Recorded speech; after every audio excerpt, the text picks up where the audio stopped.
Bismillahirrahmanirrahim. Assalamualaikum warahmatullahi wabarakatuh. Waalaikumsalam warahmatullahi wabarakatuh.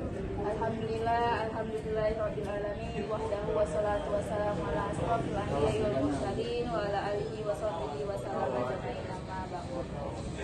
Yang terhormat dosen pengampu Bapak Khairul Mufti Rambe MA dan yang terhormat kawan-kawan sekalian.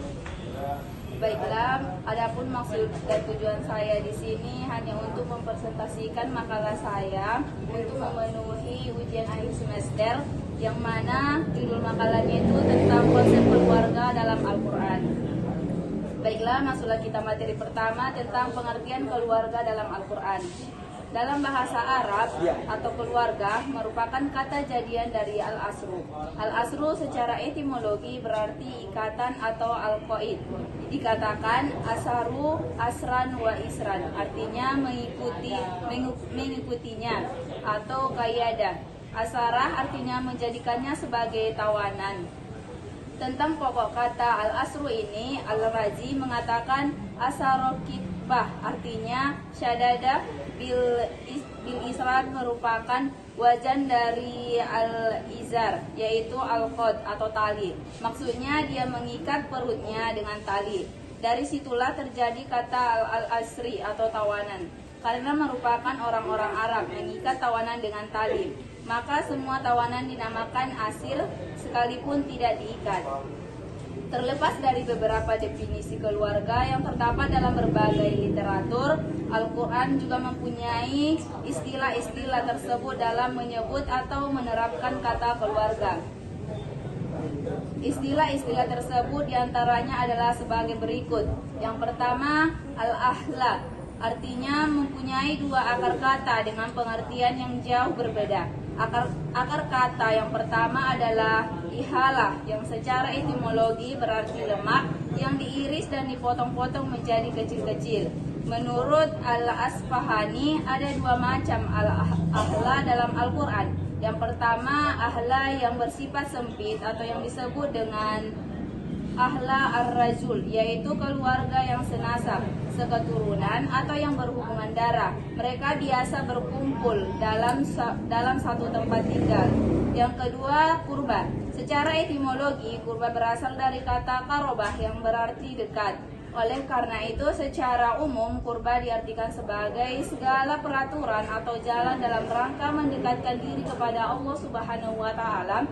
Istilah kurba identik dengan wasilah atau wasitah, yakni sesuatu yang menjadi peraturan atau penghubung dalam rangka mendekatkan diri kepada Allah Subhanahu wa taala. Yang ketiga, asyirah.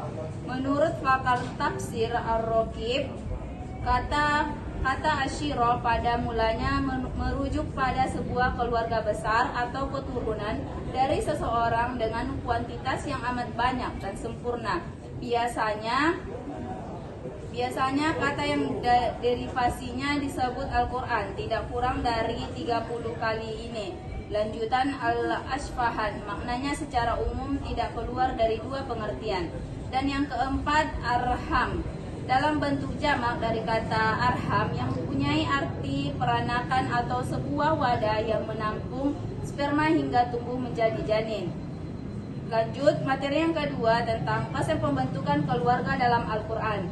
Untuk merealisasikan keluarga yang ideal sesuai dengan apa yang dikehendaki tuntunan Al-Quran dan hadis, maka sangat diperlukan proses pembentukan keluarga untuk sendiri secara khusus berupa pembinaan rumah tangga yang sakinah, mawaddah, warohmah. Semua tentu saja berawal dari paradigma yang benar tentang keluarga.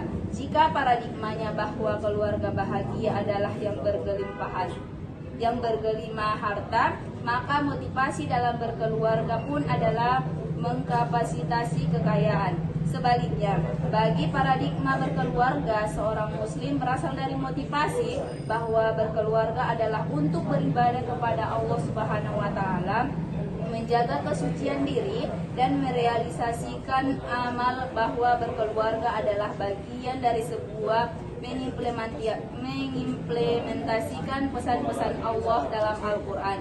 dan petunjuk Rasulullah. Karena itu, membangun keluarga sakinah, mawaddah, warahmah adalah sasaran yang ingin dicapai seorang muslim sesuai dengan firman Allah.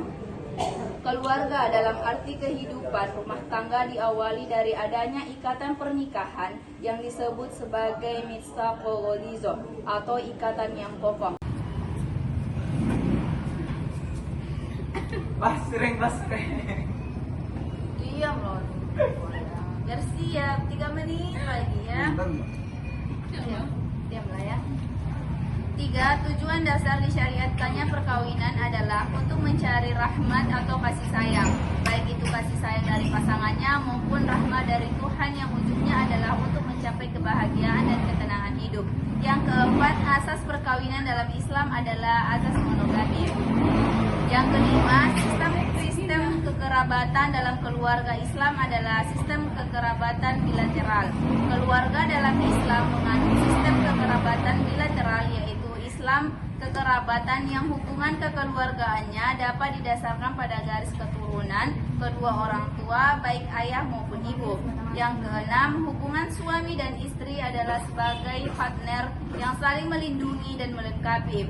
Ungkapan suami dan istri sebagai pakaian bagi pasangannya dapat ditinjau dari fungsi pakaian itu sendiri, yaitu sebagai perlindungan dalam segala kondisi dan keadaan. C. Konsep pembinaan keluarga. Yang pertama, pembekalan keluarga dalam ilmu. Setiap anggota keluarga akan memerlukan pemahaman dan bimbingan yang tepat untuk beraktivitas dan menjalani kehidupan sebagai anggota keluarga. Orang tua berperan penting dalam hal memberikan ilmu dan pemahaman terbaik terhadap anggota keluarganya. Orang tua menjadi poros utama dalam menentukan perkembangan anak baik dalam psikologi atau psikisnya.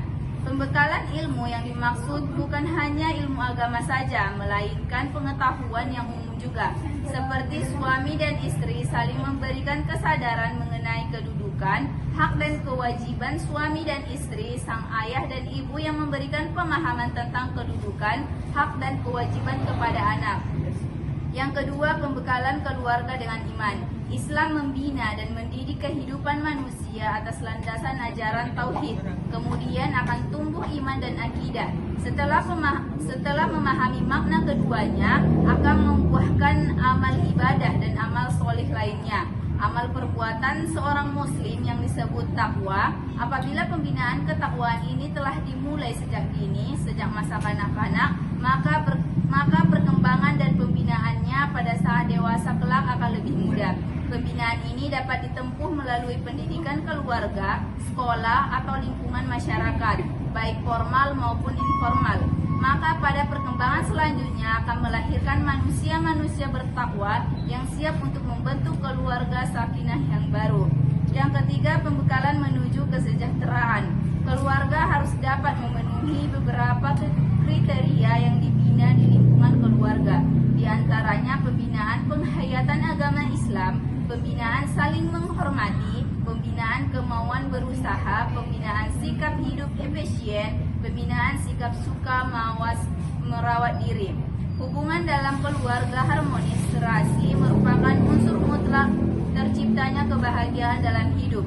Hubungan harmonis akan tercapai manakala dalam keluarga dikembangkan, dibina sikap saling menghormati dalam arti satu sama lain, memberikan penghargaan sesuai dengan status dan kedudukannya masing-masing. Untuk itu, dalam sebuah keluarga yang sejahtera harus tercipta pemenuhan dalam aspek infrastruktur untuk anggota keluarganya. Karena kestabilan ekonomi merupakan salah satu faktor untuk menentukan kebahagiaan dan keharmonisan dalam keluarga. Agar ekonomi dalam keluarga stabil diperlukan rancangan anggaran, kejujuran, serta keterbukaan dalam hal keuangan antar anggota keluarga. Sedangkan sejahtera batin adalah bebas dari kemiskinan, iman, serta mampu mengkomunikasikan serta mengaplikasikan dalam kehidupan keluarga dan masyarakat. Mewujudkan keluarga yang sejahtera bukan perkara yang mudah. Diperlukan dukungan dari sebuah anggota keluarga berupa kesadaran penuh untuk mewujudkannya. Setiap anggota keluarga harus mampu memahami peran penting masing-masing, siap menaati segala peraturan atas dasar ajaran dan syariat agama Islam. Dalam rangka mewujudkan keluarga sakinah, kadang perlu dukungan atau masukan dari luar unsur keluarga. Misalnya pentingnya para anggota keluarga, terutama istri dan suami, untuk banyak belajar tentang hal-hal yang belum pernah mereka ketahui. Misalnya dengan banyak belajar ilmu agama agar lebih mumpun untuk bisa mengelola keluarga menuju ajaran Islam. Adanya ketentraman dalam keluarga merupakan modal yang paling berharga dalam membina rumah tangga sejahtera. Dengan adanya rumah tangga yang sejahtera, jiwa dan pikiran menjadi tentram, tubuh dan hati mereka menjadi tenang, kehidupan dan penghidupan menjadi mantap. Kegairahan dalam hidup akan timbul dan ketentraman bagi suami, istri, dan anak secara menyeluruh dan tercapai. Mungkin cukup sekian yang dapat saya sampaikan. Kurang dan jalannya saya dulu minta maaf. Saya Noviar Beni Daulay undur diri. Wassalamualaikum warahmatullahi wabarakatuh. Waalaikumsalam.